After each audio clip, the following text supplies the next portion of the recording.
All right. I was talking and talking for a good 8 minutes after that last video stopped, and I didn't even realize it.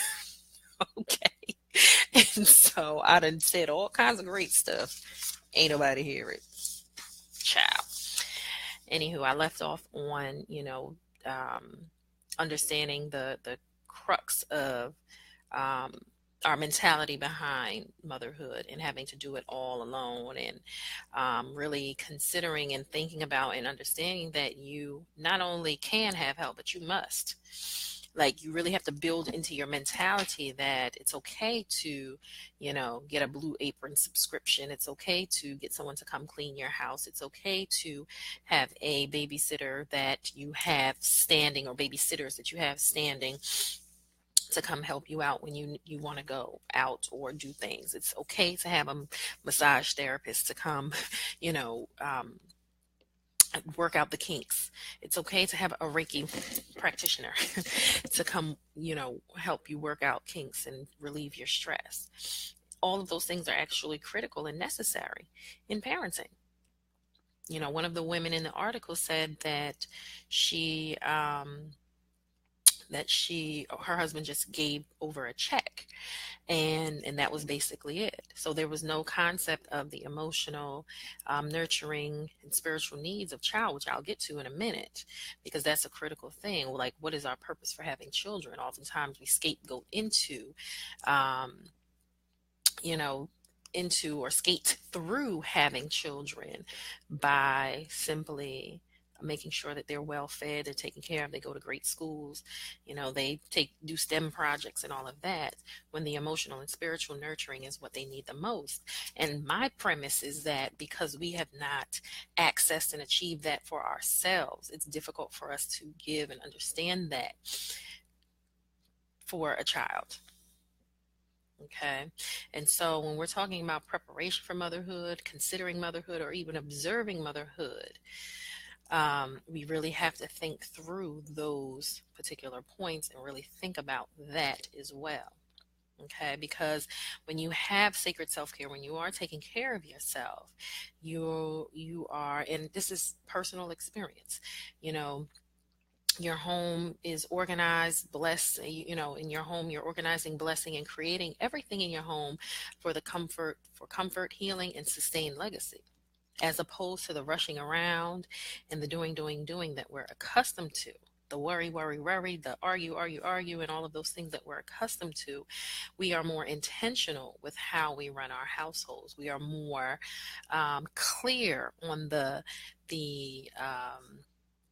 purpose and the power of running our household in a way that is going to be sustained and sustainable for everyone in the household, including ourselves, right? And so we have to allow women who have this view to speak their truth, to talk about what it is that is ailing them in parenthood. And a lot of times we don't allow women to do that because we think, oh, you have to be strong. Oh, you need to, and I'm not saying that you need to have a mental breakdown, but if that's what's going to build you up, but it has to be built up in a way that then goes into something that is sustainable, right? And that is what is missing. We're not getting to know ourselves in such a way that we understand what allows us to thrive. That is what we need to know most in order to practice self-care, in order to um, be functioning as a parent.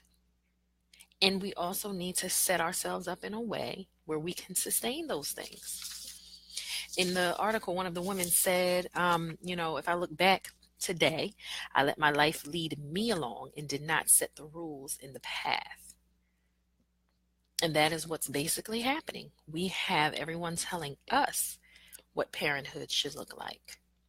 We are having everyone tell us what our self-care should look like. We are having everyone tell us what we should be doing, as opposed to us being so clear about who we are, so clear about what we need to survive and thrive, that we know for a fact that we have to have that in parenting, So we set up, again, I always say there needs to be a budget when you're doing planning for children, etc. There needs to be a line budget for the mother's self-care.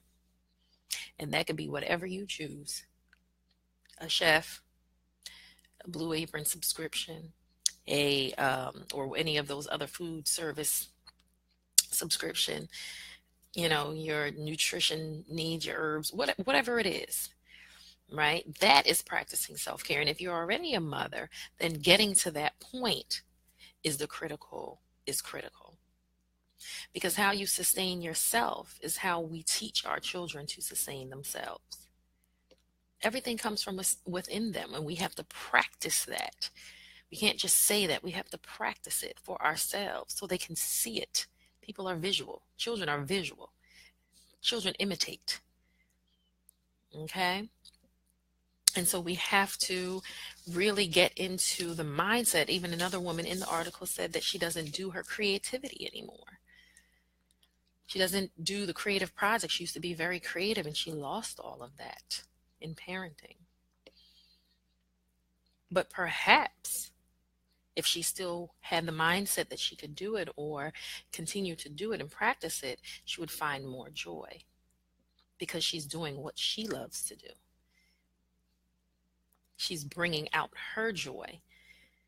And so she has a cup from which to pour from, something in her cup from which to pour. Otherwise, what are you pouring out into your children if you're not pouring from your own inner joy? That's a question to consider and to think about. And to, if you respond to it, you might become a little bit,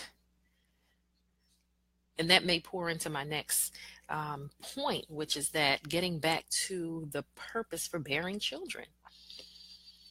I think that we have gotten into the mode of bearing children out of social obligation, out of thinking that can keep a relationship together, out of feeling that is a way for us to achieve love.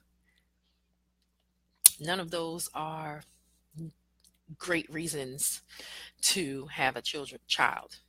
I always turn to indigenous societies, and in indigenous society, it is very clear that children are returned ancestors, are there to bear the legacy of the group, to carry on the traditions of the group and the rituals, okay? To keep that alive, to keep that spirit of the group alive. So in that case, they're coming for you to love up on them because of the way that you were loved on and the way you love on yourself, not vice versa. And that's what central to what has happened in our societies. We have lost the understanding of the purpose of children. Okay. And the next point that I want to make is just to talk a little bit about, my journey, right? So I've had to work on my self-care and re-education while parenting.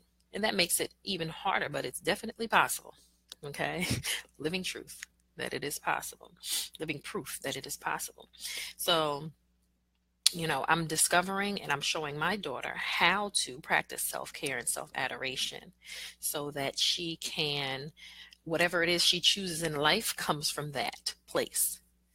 Because when you love yourself, you want to see the best of your work while being your best, right? We have this idea in society that we need to run ourselves down in order to achieve the greatness. And I don't agree with that. I don't think that that's a sustainable mentality, right? Because truly, I know it sounds cliche, but when you are doing something that you truly love and you like, it's not even like work. But the fact that we're so caught up on the exhaustion part of getting ourselves into achieving means that it's a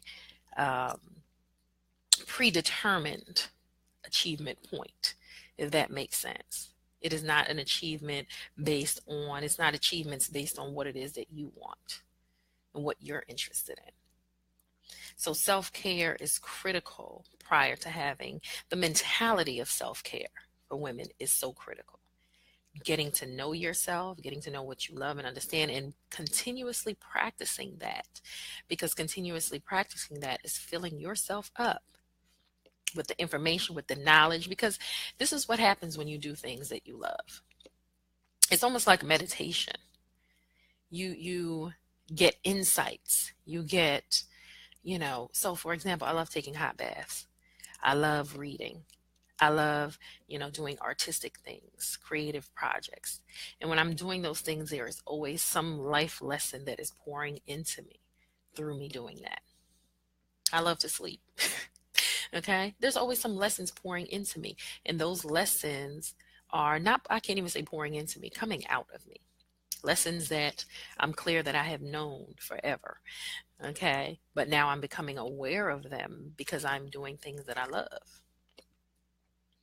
And so this is the criticalness of really taking care of yourself and making it a priority, making it your the mantra that you live in your life. And I say all the time when I'm doing readings or doing Reiki, any of that, this is about you returning to you. It's about you getting more information about you. That's it. That's what you need to know to function best in this world and in this life. You need to know you. So, for my final words are when planning motherhood is understanding what you truly desire and ensuring provisions are in place for its continuation after. And that knowing that you are a mother whether you bear a child or not. My doorbell is ringing, y'all. So I have to go. But it was a pleasure talking to you, and leave some comments below and some insights below. And I will come back later to sort of round this up. I apologize. I do have to go.